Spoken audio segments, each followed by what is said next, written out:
Hello dear students. आज के video में हम बात करने जा रहे हैं कंफ्यूजिंग इंग्लिश वर्ड्स के बारे में। ऐसे वर्ड्स जिसमें हमको बहुत कंफ्यूजन रहता है। तो बेसिकली हमारे पास अभी टोटल 12 कंफ्यूजिंग वर्ड्स हैं और इस 12 कंफ्यूजिंग वर्ड्स में मैं आपके सारे कंफ्यूजन को दूर कर दूंगा।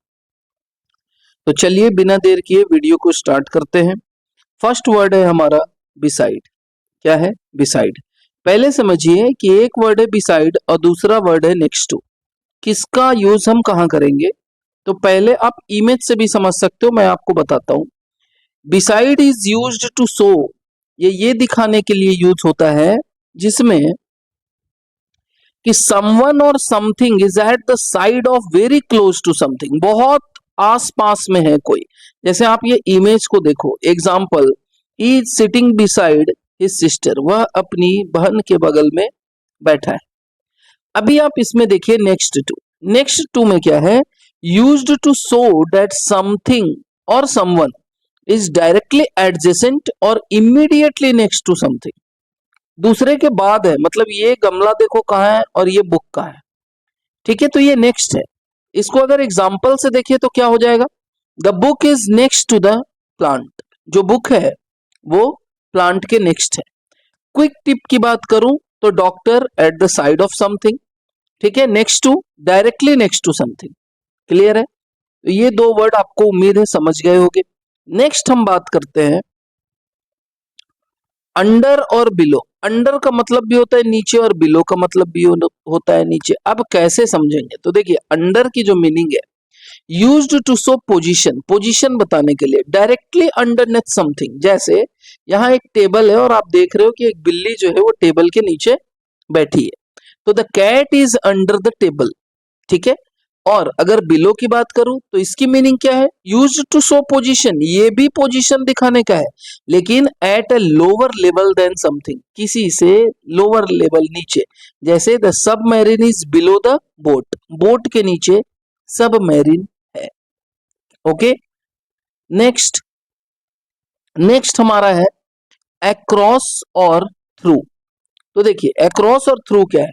अक्रॉस का मतलब होता है यूज्ड टू शो मूवमेंट। ठीक है, थ्रू भी होता है यूज्ड टू शो मूवमेंट, लेकिन from one side to the other side across होता है, और थ्रू में क्या है? From one end to other end, एक एंड से दूसरे एंड। आप इसमें देख सकते हो ये डायग्राम से। एग्जाम्पल की अगर बात करें, he walked across the street और he walked through the door. ठीक है, अक्रॉस द स्ट्रीट, स्ट्रीट और through the door.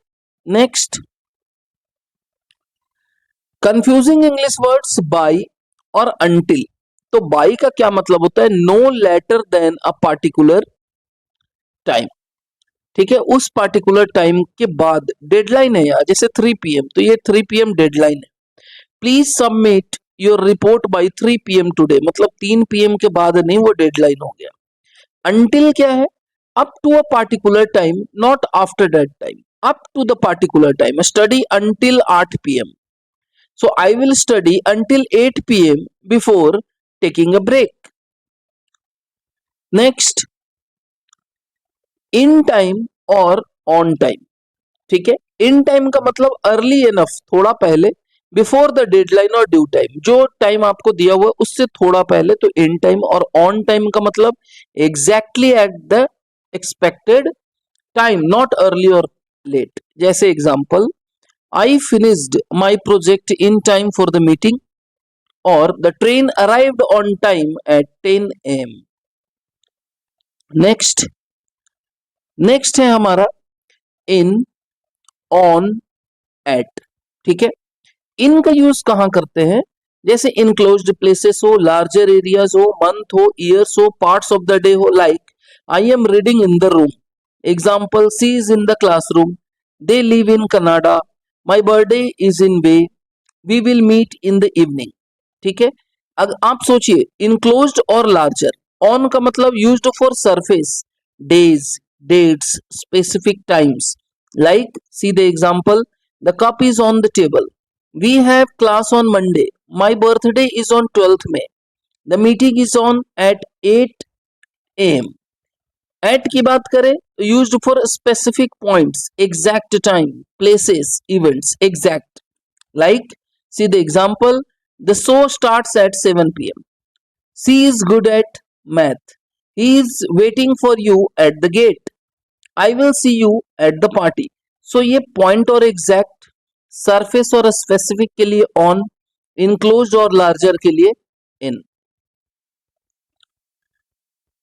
So I hope everyone कि आपको ये समझ में आ गया होगा। अगर वीडियो आपको पसंद आई हो तो आप लाइक कीजिए, शेयर कीजिए और इम्पोर्टेंट सब्सक्राइब करना मत भूलिए, बेल आइकन दबाइए ताकि हमारे द्वारा हर एक वीडियो आपको तुरंत पहुंचे। धन्यवाद।